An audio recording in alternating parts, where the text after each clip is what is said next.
ଆପଣ ଜାଣିଛନ୍ତି ଯେତେବେଳେ ଆପଣ ଆନନ୍ଦ ବଜାରକୁ ମହାପ୍ରସାଦ ସେବନ କରିବାକୁ ଯାଆନ୍ତି ବା ସେବନ କରିସାରିଲା ପରେ ଯେତେବେଳେ ଆପଣ ଫେରନ୍ତି ସେତେବେଳେ ଆପଣ ମହାପ୍ରସାଦକୁ ପାଦରେ ମାଡ଼ିକି ବା ପାଦରେ କୁଦିକି ଆପଣ ବାହାରକୁ ଆସିଥାନ୍ତି, ଯାହାକି ଆପଣଙ୍କୁ ପାତକ ଦୋଷ ଲାଗିଥାଏ ଏବଂ ଘରର ଯିଏ ମୁଖ୍ୟ ବା ବଡ଼ ତାଙ୍କୁ ଆୟୁଷ ହାନି ହୋଇଥାଏ।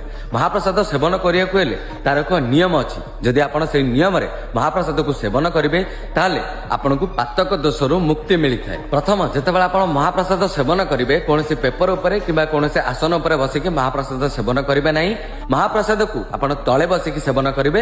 ଦ୍ୱିତୀୟରେ, ମହାପ୍ରସାଦ ଯେତେବେଳେ ଆପଣ ସେବନ କରିବେ ପୂର୍ବ ପଟକୁ ମୁଖ କରିକି ଆପଣ ମହାପ୍ରସାଦ ସେବନ କରିବେ।